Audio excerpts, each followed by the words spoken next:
ich bin hier auf dem Stand von Westfalia. Und Westfalia ist dieses Jahr vertreten auf der CMT mit einem relativ kleinen Stand, aber 3 schönen Fahrzeugen. Und ich habe jetzt hier den Antonio Strasser von der Firma MGS aus Wunsiedel stehen. Hallo, Genau. lieber Antonio. Hallo, ich begrüße euch. Ich zeige euch jetzt mal die neuen Fahrzeuge. Genau, es gibt nämlich 2 sehr interessante neue Fahrzeuge. Und zwar einmal den Westfalia Club Joker Urban. Der steht hinter uns, den schauen wir uns gleich an. Aber hier vorne, wo wir jetzt stehen, das ist der neue Westfalia Kelsey. Genau. Ganz neu auch auf der neuen V710er Plattform von Ford. Und auch mit ein paar Neuigkeiten, was wir aus dem vorherigen Fahrzeug nicht kennen. Wir haben jetzt hier zum Beispiel eine mechanisch aufklappbare Liegefläche im unteren Bereich. Und die Schübe sind zum Beispiel alles nochmal etwas wertiger geworden. Ja. Im Vergleich zum Vorgängermodell. Mechanisch heißt sogar elektrisch betrieben. Genau. Das heißt, man kann sie nicht nur mit der Hand, man kann sie gar nicht mit der Hand ausziehen. Also man kann sie mit der Hand zwar aufbauen, aber das ist eigentlich nur eher diese Notfunktion, falls die Elektrik mal nicht mehr funktionieren sollte, dass ich das Bett noch abbauen kann. Aber normalerweise funktioniert es rein elektrisch. Genau. Das heißt, wir haben jetzt hier den V710, also der neue Transit Custom, auf dem langen Radstand L2. Richtig. 5,45 Meter Länge insgesamt. Das heißt also tatsächlich auch nochmal 11 Zentimeter länger als der alte Transit Custom. Und ja, das Basisfahrzeug selber haben wir uns ja schon letztes Jahr auf dem Caravansalon in Düsseldorf angeschaut, wo der neue Ford Nugget auch drauf gebaut wird. Also das Basisfahrzeug ist wirklich super. Also ein ganz tolles, modernes Auto mit vielen super Assistenzsystemen. Und jetzt halt hier in einem schicken Ausbau.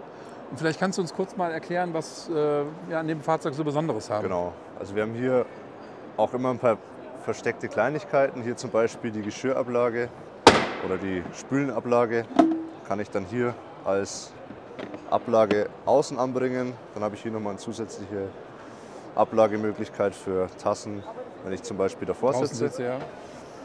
Ich habe hier auch einen großen Apothekerauszug von beiden Seiten zugänglich. Ich kann den Boden auch hier in der Höhe verstellen. Also eine Art Geheimfach so ein bisschen sogar. Ne? Genau. Ja. Ansonsten meinen Tisch kann ich innen und außen verwenden. Innen steht er auf einem Bein, dann kann ich den auch frei drehen, wie ich ihn eben brauche. Kann ihn entweder längs oder quer verwenden.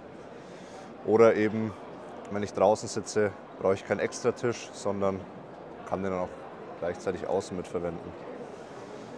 Jetzt schaut es gut aus. Ich würde dir einfach mal das Bett zeigen. Ja, genau. Also grundsätzlich die Steuerung hierfür ist in dem Schrank. Hoppala, das war der Da habe ich hier den Schalter dafür. Ja.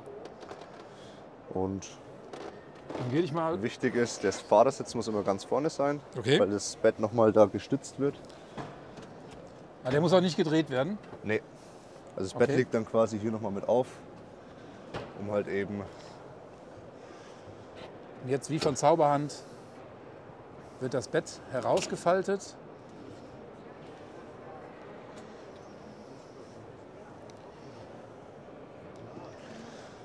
Ist auch patentiertes System von Westfalia. Ja. Also wird man so schnell auch nirgendwo anders sehen. Das sind also Schwerlastauszüge, auf denen im Prinzip dieses Bett jetzt aufliegt und zusätzlich noch vorne noch mal auf der Sitzkonsole, damit es ein bisschen abgestützt ist. Genau, das wäre jetzt einmal die Größe, wenn ich, sage ich mal, alleine unterwegs bin und unten schlafen möchte. Ja. Es ist ein Topper dabei, um halt einfach nochmal eine ebene Liegefläche zu haben. Aber jetzt bauen wir es auch noch mal komplett auf. Genau. Hier haben wir, dass wir eben die Ecken ausfüllen, haben wir hier noch mal 2 zusätzliche kleine Polster. Hier ist dann die Verbreiterung versteckt.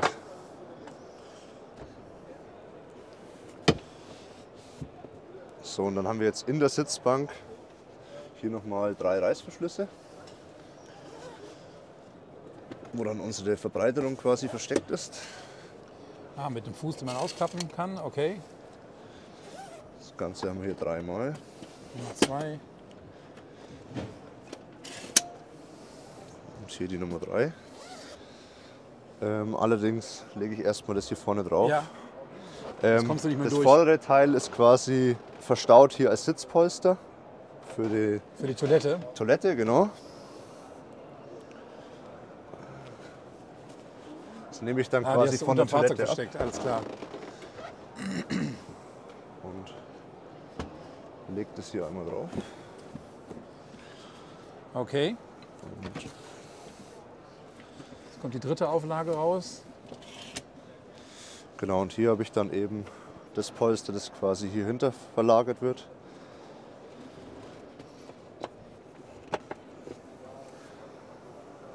Und dann habe ich hier meine komplette Liegewiese fertig. Okay, gut. Das ist natürlich eine sehr kleinteilige Liegewiese. Das heißt also, hier würde man jetzt wirklich ohne Topper, glaube ich, ziemlich ungemütlich drauf liegen. Ja, das ist richtig. Das wäre nicht so schön. Und du sagtest mir vorhin, es wird einen Topper geben, aber er ist jetzt noch in dem Status, wie ihr das jetzt im Prototypen habt, zu dick. Ne? Aktuell haben wir hier auch noch das Prototypenfahrzeug. Also deswegen ein paar Kleinigkeiten ändern sich bestimmt noch. Geplant ist quasi, dass der Topper dann oben im Aufstelldach mit drin liegen kann, auch im geschlossenen Zustand. Das ist bei dem 5 cm starken jetzt etwas schwierig aktuell noch, weil dann das Dach nicht richtig verschließt. Aber da sind wir noch dran, dass wir einen kleineren kriegen. Okay. Ja, also auf jeden Fall notwendig, weil hier sind ja also schon ziemlich dicke Löcher drin. Ne? Also von daher, ich denke mal, das ist als Notlösung, wenn man jetzt wirklich mal zu zweit im Fahrzeug bei Sturm und Regen und Gewitter mehr oder weniger mal unten schlafen will. Oder wenn man halt mit einem Kind unterwegs ist, denke ich mal, als Einzelbett auf jeden Fall machbar. Aber dann würde ich auch die Verbreiterung weglassen, dass ich hier noch durchlaufen kann. Ja. Der Topper, wird er denn einteilig sein für die gesamte Größe oder auch so? Es soll funktional sein für beide Teile. Okay. Also ich habe ihn selber auch noch nicht gesehen, aber laut der Kollegin entweder auf der kleinen Liegefläche oder dann auf der erweiterten. Das ist für beides nutzbar. Also dass man das elektrisch bauen kann, ist natürlich wirklich ein Komfort. Das ist schon ziemlich klasse. Im Vergleich zum Vorgänger ist es halt, funktioniert viel schneller. Ja. Weil davor, sage ich mal, musste ich das mir immer ein bisschen zusammenpuzzeln. Und hier drücke ich halt auf den Knopf und das Ganze steht. Ja. Super, und dann würde ich sagen, wir bauen das wieder zurück Rückbau. Und dann schauen wir uns den Rest des Fahrzeugs mal an. Genau. Sehr gut. Das ist vor allen Dingen völlig geräuschlos, ne? Genau. Also es ist wirklich super. Sogar die Aufnahme für den Gurt, die fädelt sich ordnungsgemäß da vorne ein. Genau, und hier mache ich einfach mal ein Klett wieder dran. Ja, super. Jetzt mache ich mal gerade eine Sitzprobe. Gerne. Um mal zu sehen, wie man hier drauf sitzt. Filme ich mich ja gerade selber. Okay, das ist mir vorhin schon mal aufgefallen, dass ich mal Probe gesessen habe hier, dass ich mit meinem nicht unbedingt leichten Gewicht so ein bisschen auf dem Sitzgestänge sitze. Also ich spüre die Schienen wahrscheinlich. Den Schiebemechanismus. Und na gut, das ist für mich jetzt als nicht 75 Kilo Mensch zum Sitzen nicht angenehm. Nicht angenehm, okay. Ja. Aber also die Katja, die vorhin hier mit dabei war, die hat es nicht gespürt. Wahrscheinlich, weil die einfach nicht so viel Gewicht auf den Sitz drauf gibt. Ne? Gut, aber sonst von der Breite her ist eine ganz normale klassische Zweiersitzbank, wie man das halt in jedem anderen Camper sieht. Hier halt einfach nur die Besonderheit, dass sie elektrisch zum Bett klappbar ist. Den Auszug vorne habe ich euch ja schon gezeigt, unter der Spüle. Jetzt kommen wir mal zu den Schüben im Küchenblock selbst.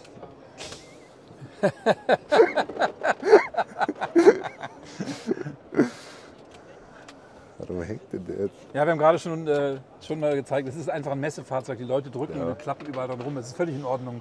Also genau, also hier hat man quasi unseren Besteckkasten. Ja. Hier dann nochmal für Teller zum Beispiel zum Verstauen. Sind auf jeden Fall schon schön breit. Nicht ganz so tief wie vielleicht in anderen Küchen, aber von der Breite her auf jeden Fall. Der untere ist aber relativ tief, dass ich hier meine Töpfe zum Beispiel noch verstauen kann. Dann habe ich hier noch 2 Schränke an sich. Okay. Ich auch nochmal eine Kleinigkeit verstauen kann. Kühlschrank haben wir hier einen 41 Liter Kühlschrank mit Eisfach. Ah ja, klein, aber fein. Und da unten gibt es halt noch mal ein paar Fächer zusätzlich. Hier liegt jetzt auch der Ring drinnen. Den brauche ich quasi, wenn ich im Fahrzeug duschen möchte. Ja. Das ist dann unten im Duschvorhang quasi wird eingeschoben, dass eben ich da drin stehe und das Wasser auch in die Duschwanne reinläuft. Genau, das mit dem Duschding, das gucken wir uns dann gleich nochmal in Ruhe an. Genau. Das ist nämlich Besonderheit an dem Fahrzeug. Hier nochmal ein kleines Fach. Hier dahinter auch die Gasabsperrhähne, weil hier hinter ist auch der Gaskasten für die 2,75 Kilo Flasche. Ja, und sonst haben wir hier noch einen Zwei-Flammenherd, klassisch ausgeführt. Hat der eine Piezo-Zündung? Ja. Ja, genau. Und halt ein schönes, eckiges, großes Waschbecken. Tatsächlich wirklich auch ordentlich tief. Das ist schon hat eine schöne Größe und einen richtig großen Wasserhahn. Warmwasser habe ich hier bei dem Fahrzeug auch an Bord. Läuft über Gas, die Erhitzung. Kann entweder hier 50 Grad oder 70 Grad, je nachdem, wie warm ich das Wasser gerne hätte. Wenn wir hier schon sind, hier haben wir einmal unsere Technik zum Fahrzeug, hier unseren Hauptschalter fürs Licht.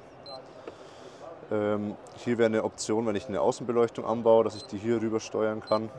Hier den Hauptschalter für die Wasserpumpe.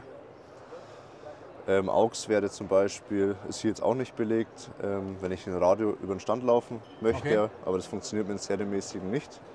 Und hier kann ich eben meine Infos abrufen, die Batteriespannung von der Fahrzeugbatterie, von der Aufbaubatterie, Wasserfüllstand und hier auch nochmal prozentual die Füllstände. Hier daneben habe ich dann meinen Dimmer quasi fürs Licht, also wie zu Hause. Kann ich dann quasi hier das Licht. Genau, ein durchlaufendes Lichtband von hinten bis nach vorne. Das finde ich ganz ordentlich. Dann hier die Steuerung für den Boiler eben, wie gerade gesagt, 50 Grad und 70 Grad. Und hier mein Bedienteil für die Standheizung. Genau, das ist eine Dieselstandheizung mit 2 kW. Okay. Dann haben wir gesehen, hier vorne sind auch nochmal Lampen, die hier am Rahmen aufgesetzt sind. Wir haben hier vorne USB. Genau, für die Damen. Oh. Auch ein Spiegel im Fahrzeug. Ich muss noch selber filmen hier. Guten Tag. Die Lampen hier, wo du gesagt hast, sind auch gleichzeitig die Leselampen fürs Bett oben nachts. Dann, ja, das dachte ich auch hier mit USB-Anschluss. Ja, super. Genau. Hier ein kleines Gewürzboard, das haben wir noch nicht gezeigt. Das habe ich mir vorhin schon mal angeschaut. Ist das nur eingehängt oder? Weil das fühlt sich relativ wackelig an. Das ist eigentlich fest verbaut. Okay. Das ist wahrscheinlich hier der. Aber, also es ist während der Fahrt immer fest. Okay.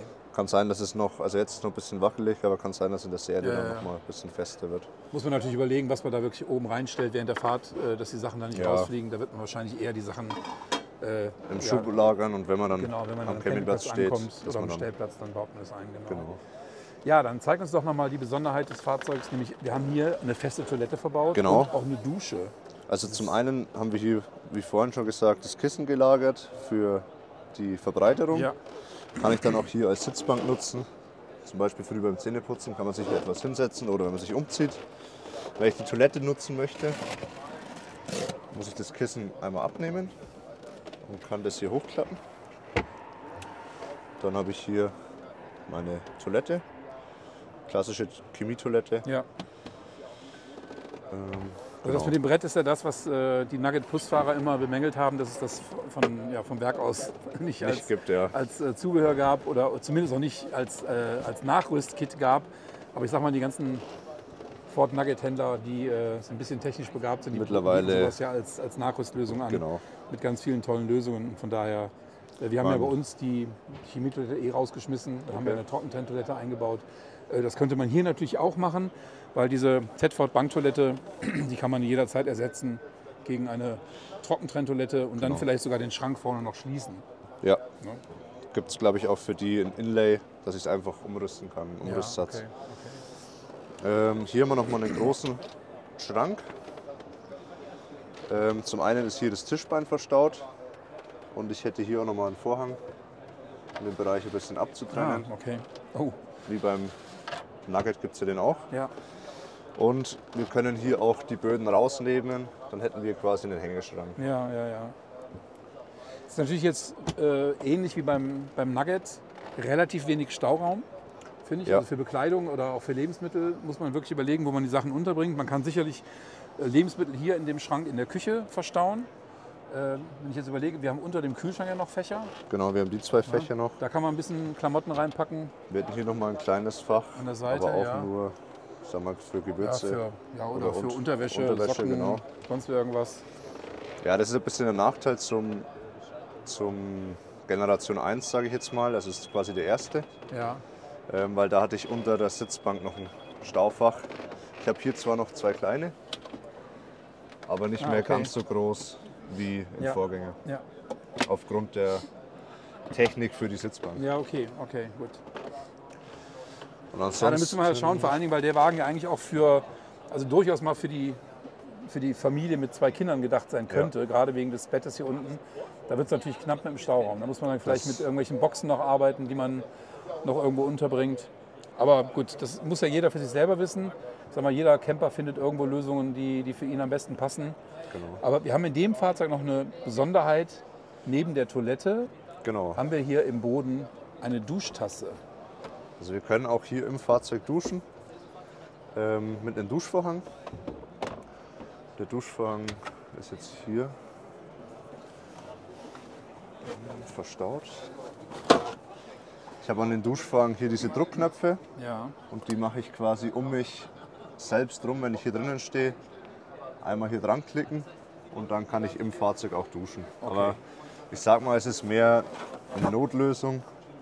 Hauptsächlich wirst du wahrscheinlich bei dem Fahrzeug außen duschen mit einem Heckzelt. Deswegen ist es auch hier angebracht, dass du eben innen und außen bequem duschen kannst. Ja gut, also zum Duschen im Camper habe ich sowieso eine feste Meinung. In meinen Augen ist es nicht unbedingt notwendig. Das hier ist wirklich in meinen Augen auch eine Notlösung. Also gerade, ich meine, du hast eben den Ring gezeigt, damit das Wasser auch wirklich reinläuft in die Duschtasse. Aber es ist ja trotzdem so, dass durchaus mal das eine oder andere natürlich auch nass werden kann hier im Fahrzeug. Und das kommt dann das Thema Feuchtigkeit noch dazu. Ich meine, wir haben jetzt hier oben in dem Aufstelldach natürlich sehr viel Belüftungsmöglichkeiten. Aber trotzdem ist es in meinen Augen wirklich nur eine Notlösung, in so einem Camper, in so einem Mini-Camper, sage ich mal, zu duschen. Ja, es ist halt, die Option ist da, dass ich es kann, aber ich denke wahrscheinlich, die Mehrheit wird es nicht nutzen im Fahrzeug. Super. Und dann schauen wir uns nochmal das Bett an. Das Dachbett, wohlgemerkt. Ja. So, jetzt wird es kuschelig. Ja. Also zum Bett muss man sagen, wir haben das ähnliche oder eigentlich das gleiche Bett wie im neuen Nugget mit dieser Knickfunktion. Ja. Dass ich halt eben die komplette Stehhöhe auch im Fahrzeug habe, ich auch vorne stehen kann. Und zum Schlafen ziehen wir das Ganze einfach einmal runter. Ich habe hier auch wieder ein Froli-Tellerfedern-System. Und auch die gleiche Matratze, auch von Froli wie im Nugget. Genau. Ich denke mal, die Liegefläche wird auch ähnlich sein. Ich glaube 1,25 ungefähr mal 2,2 Meter. 2,4 Meter haben wir hier und 1,28 in der Breite. Ja. Genau. Gut, und dann haben wir das Aufstelldach mit 2 großen Fenstern an der Seite, die man natürlich hier schließen kann. Und hinter uns dann zum Heck sogar eine PVC-Scheibe, die man komplett aufmachen kann. Und hier hat man halt wirklich ein richtiges schönes Zeltgefühl. Und dann, wie vorhin schon kurz gezeigt, hier die beiden Schwanenhalslampen, die man halt dann zum Schlafen im Bett benutzen kann mit USB-Anschluss. Genau, die Leiter fürs Aufstelldach ist quasi oben verstaut. Die würde dann hier eingehängt werden und man geht dann von hinten über die Leiter hoch. Genau. Was mir gut gefällt, ist der Stoff hier oben. Das ist ein bisschen mit Filz bezogen. Das sieht schön aus, fühlt sich auch gut an. Wie ist das mit einer Heizung im Aufstelldach? Ich glaube, beim Nugget war es doch so, dass man, glaube ich, irgendwie als Option dann noch so ein Heizröhrchen sich vorne hinlegen kann. Gibt es hier in dem Fahrzeug jetzt nicht. Also vielleicht in Zukunft, aber aktuell gibt es da keine Lösung. Hat das Aufstelldach dann auch diese Falthilfe wie im Nugget, dass es sich nach innen zusammenfaltet? Im neuen Nugget haben wir diese Streben, sage ich mal, eingenäht. Ja. Die sind hier nicht drin. Also hier muss ich noch nach wie vor schauen, dass der Stoff reinfällt. Ja. Und halt eben auch beim Schließen alles drin ist, dass der Stoff halt nicht zusammenstockt. Ja. Okay, super. Dann Antonio, sage ich erstmal vielen Dank. Gerne. Super. Ja, hier haben wir jetzt nochmal den Antonio von MGS aus Wunsiedel und der zeigt uns jetzt ganz kurz nochmal den nagelneuen Westfalia Club Joker Urban. Und der wird ja auch noch als Prototyp betitelt. Und was mir, als ich das erste Bild gesehen habe, natürlich als Westfalia-Kenner, sage ich mal, sofort aufgefallen ist, dass der neue Club Joker auf einem Ford Transit Custom basiert und nicht mehr auf einem VW. Das ist richtig. Wie kommt es? Da wir auch schon länger jetzt mit Ford zusammenarbeiten, bei dem ehemals Big Nugget, den haben wir jetzt als Meridian Limited bei uns im Programm. Und da hat sich dann eine Zusammenarbeit ergeben, deswegen ist der jetzt hier auch auf Ford-Basis eben. Der neue VW ist ja auf dem gleichen Chassis, muss man ehrlich sagen, der dieses Jahr rauskommt. Deswegen haben wir hier nicht viele Unterschiede. Grundsätzlich oder aktuell gibt es von dem Fahrzeug 2 Versionen. Wir haben immer, die Ausstattung ist immer gleich. Also wir haben immer einen Ford Transit Tourneo in der Titanium-Ausstattung. Das heißt, alle Ford-Assistenzsysteme mit dabei. Das große 13 Zoll Infotainment-System mit Sync 4. Wir haben sogar zusätzlich 2 Lautsprecher im Heckbereich mit verbaut. Und genau, grundsätzlich in der Basisvariante haben wir 136 PS Schaltgetriebe in weiß mit Frontantrieb. Da ist der Preis 64.990. Und wenn wir, sage ich mal, die Premium-Variante möchten mit Vollausstattung, haben wir dann eben 170 PS, die 8-Gang-Wandlerautomatik mit Allradantrieb, die 19 Zoll und die Farbe wäre dann wählbar. Okay. Das heißt, das Fahrzeug, so wie es hier steht, hat jetzt Allradantrieb? Genau. Das ist ja auch ganz neu bei dem Transit Custom, bei dem neuen Modell, dass es jetzt im Prinzip von Werk aus gleich als Allradantrieb-Fahrzeug bestellbar ist. Früher konnte man das nur nachrüsten für viel Geld. Genau, richtig. Und so hat man es jetzt gleich ab Werk dabei. Ist das eigentlich ein permanenter Allradantrieb oder ist der zuschaltbar? Nein, es ist ein permanenter Allradantrieb. Ist permanent Allradantrieb, genau. Okay, sehr schön. Also ich habe überhaupt keine Erfahrung mit Allrad, also von daher, ich weiß halt nur, dass viele Leute drauf schwören und nicht mehr anders unterwegs sein sollen. Ja, vor allem wenn ich zum Beispiel zum Skifahren fahren möchte oder allgemein auch etwas in dem Gebirge wohne, dann ist der Allradantrieb eigentlich nicht wegdenkbar, dass ich halt eben mein Ziel auch erreichen kann. Genau. Ja, aber wir haben hier leider, sage ich jetzt mal, auch wieder nur ein Fahrzeug mit Aufstelldach. Den Club Joker gab es ja tatsächlich früher auf VW-Basis auch mit einem festen Hochdach. Richtig. Der wurde, glaube ich, schon letztes Jahr eingestellt. Ne? Also das gibt es ja schon. Ja, der VW T6.1 ist ja nicht mehr bestellbar. Ja. Aufgrund dessen ist dann auch der Club Joker nicht mehr bestellbar aktuell. Vielleicht sehen wir nächstes Jahr wieder. Aber aktuell können wir als Club Joker nur dieses Fahrzeug Modell anbieten. Genau. Ja, dann schauen wir noch mal schnell in das Fahrzeug rein. Genau. Also grundsätzlich dieses Fahrzeug ist mehr für den Alltag ausgelegt. Ich habe hier ein Airline-Schienensystem verbaut mit meinen 2 Einzelsitzen. Ich könnte grundsätzlich auch noch mal 2 Einzelsitze dazu nehmen, dann habe ich einen 6-Sitzer-Bus. Oder man kann auch das hier komplett rausnehmen, die 2 Sitze und das Bettgestell. Dann hätte ich zum Beispiel einen Transporter im Alltag. Also ich bin hier multifunktionell unterwegs. Ich könnte auch die Sitze hintereinander anordnen und mein Fahrrad mit reinschieben. Also ich habe hier eigentlich eine große Flexibilität. Ja, ja. Wo würde man hier einen Tisch befestigen? Der Tisch ist quasi hier in der Schiebetür verstaut. Ah. Und man hat hier einen zentralen Fuß. Okay. Und da wird der Tisch dann einfach aufgesteckt. Der Tisch hat auch eine Doppelfunktion und kann auch außen verwendet werden. Ja. Wir haben hier wie beim VW auch 2 Stühle mit dabei, die in der Heckklappe mit verstaut sind.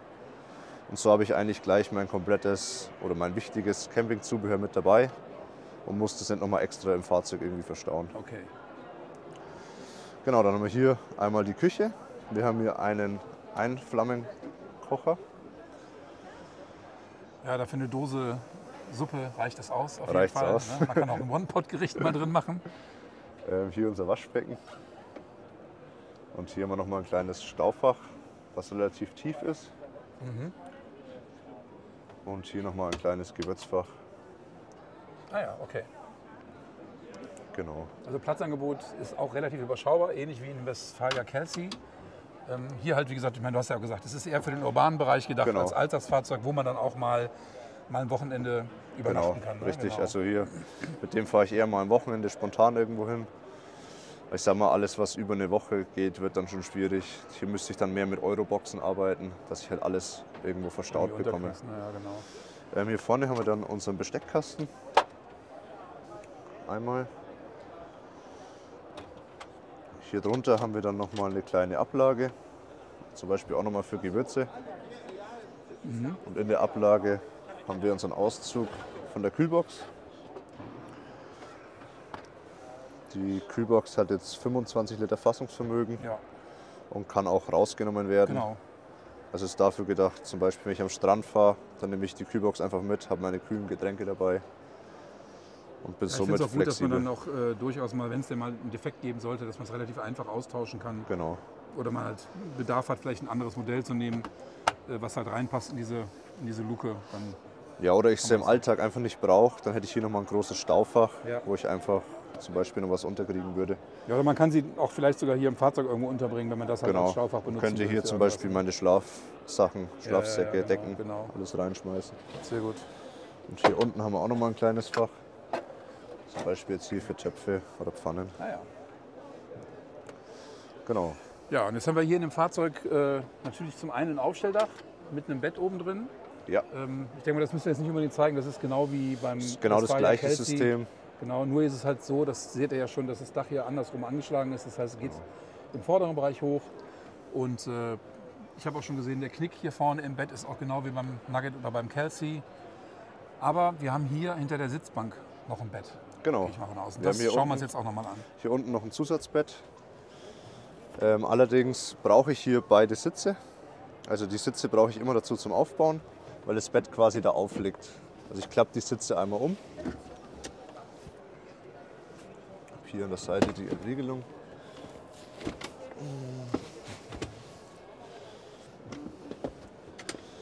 Genau, hier noch beim Prototypen haben wir jetzt dieses Auflagestück. Das wird in der Serie dann auch nicht mehr dabei sein. Ja. Also entweder werden die Sitze 7 cm höher oder die Liegefläche wandert ein bisschen nach unten. Okay. Genau. Dann ziehen wir hier einmal und ein zweites Mal. Klappen hier unsere 2 Beine aus. Und schon haben wir unsere Liegefläche. Okay. Wenn du hier auch mal fühlst, sind auch Tellerfedern quasi mit eingebaut sogar. Mit eingebaut. Okay, tatsächlich. Ja, hier kann man das fühlen. Und dann eine zwar relativ dünne Auflage obendrauf. Ja. Aber das ist ja cool, dass die Tellerfedern eingebaut sind. Genau. Und wir haben jetzt hier eine Liegefläche von 1,90 Meter in der Länge und 1,12 Meter in der Breite. Okay, also für eine Person auf jeden Fall ausreichend. Völlig ausreichend. Wenn man sich ganz, ganz lieb hat, kann man auch zu zweit hier oben schlafen. Und die Bettgröße oben im Aufstelldach ist wahrscheinlich 2,5 Meter auf 1,27 Meter. Alles klar, okay, super. So, jetzt haben wir das Bett gebaut und wir konnten aber trotzdem im hinteren Bereich auch noch an die Schränke ran, glaube ich, ne? Genau, also wir haben oben von hinten zugänglich hier noch den Seitenschrank. Ich gehe mal hinten rum. Genau, ich komme mal mit. Genau, also wir haben hier dann nochmal Staumöglichkeiten, auch nochmal relativ tief. In der Serie vielleicht nochmal mit Zwischenböden. Ah ja. Muss man dann sehen, wie das Fahrzeug kommt. Hier habe ich meinen Außenduschenanschluss. Sieht sehr nach Fort Nugget aus. Ja. Ich habe hier im Fahrzeug 25 Liter Frischwasser und 15 Liter Abwasser. Ja. Aber auch nur kalt. Okay. Hier unten wird dann der Gaskasten entstehen. Für die kleine 2,75 Kilo Flasche. Genau. Und auf der Seite? Hier habe ich dann quasi die Steuerung für meine Picknickbeleuchtung in der Heckklappe. Ja, genau. Auch schon angeschaut vorhin, richtig. Und ich kann das ganze System auch rausnehmen. Das sind 4 Schrauben. Und dann kann ich das komplett rausnehmen, wenn ich das Bett unten zum Beispiel nicht brauche. Dann könnte man auf die Airline-Schiene durchaus ein Fahrradhaltesystem anbringen und da halt Fahrräder transportieren. Richtig. Oder vielleicht ein Surfbrett würde vielleicht auch reinpassen. Würde auch oder gehen. Ein Stand-Up-Pedal. Ne? Wir haben ja, ich glaube, 2,60 Meter müsste die komplette Fläche sein. Kann man die Sitze vorne eigentlich drehen, Beifahrer- und Fahrersitz? Die sind drehbar. Die sind auf Drehkonsole. Das heißt, wenn man zu zweit unterwegs wäre, könnte man sogar die Einzelsitze auch draußen lassen oder rausnehmen und hätte im Prinzip einen großen Laderaum. Genau, aber dann habe ich halt nur eben die Option oben im Dach zu schlafen. Ja, natürlich, klar. Logisch. Aber ist grundsätzlich möglich. Ja, prima. Du hast gesagt Prototyp. Gibt es irgendwie eine Aussage, ab wann man das Fahrzeug ungefähr bestellen kann? Also grundsätzlich bestellbar ist das Fahrzeug schon. Die Händler haben auch schon Fahrzeuge vorbestellt, sage ich jetzt mal. Geplant ist, dass das Fahrzeug im Mai aufs Band geht bei Westfalia und die ersten Fahrzeuge Spätsommer, Anfang Herbst verfügbar sind. Genau. Und bestellbar sind die Fahrzeuge auch bei euch direkt bei MGS, ganz normal über das, wie auch immer, bei euch in Wunsiedel oder in Bayreuth, je nachdem, wo man halt kaufen möchte, anfragen möchte. Auf die Webseite. Ja, super. Da findet ihr die Fahrzeuge. Genau. Was wir hier noch sagen können oder was wichtig vielleicht ist, wir haben hier an den Fenstern fest verbaute Rollläden. Also wir haben hier keine Matten, wo wir dran machen müssen. sondern nur vorne. Aber da wird es auch bald vielleicht noch eine Branchenlösung geben, dass man Faltrollos bekommt. Wenn dann, also Remi-Lösungen sozusagen, genau. Faltrollos, genau. Ne? Ja. Genau. Also finde ich für die urbane Nutzung auf jeden Fall ein interessantes Konzept, dieses Fahrzeug, durchaus. Kannst du noch was zum Preis sagen? Hat man ja eigentlich schon. Hat man schon, ne? Ja. Also in der Basisversion, wie gesagt, 64.990 Euro. Da ist das Fahrzeug dann mit 136 PS, ja, stimmt, genau, Farbe weiß und Schaltgetriebe. Ja. Und in der Premium-Variante 170 PS, 8-Gang Automatik, Allradantrieb, die 19 Zoll Felgen und Farbe wäre wählbar. Ja, super. Und wie gesagt auf Tourneo Custom Basis. Genau. Also die höherwertigere Ausstattung. Also eigentlich die PKW-Variante vom Transit Custom. Und deswegen auch in der Titanium-Ausstattung das Fahrzeug immer. Ja. Und sozusagen habe ich für 79.000 Euro eigentlich ein voll ausgestattetes Fahrzeug. Perfekt. Antonio, ich sage vielen Dank. Gerne. Ich wünsche euch viel Spaß noch auf der Messe. Ihr seid jetzt eigentlich bald durch. Wir haben ja schon die zweite Woche. Ich glaube, noch 2 Tage läuft die Messe. Noch 2 Tage, dann haben wir es geschafft. Dann viel Erfolg weiterhin und vielen Dank. Bis dann. Tschüss. Ciao.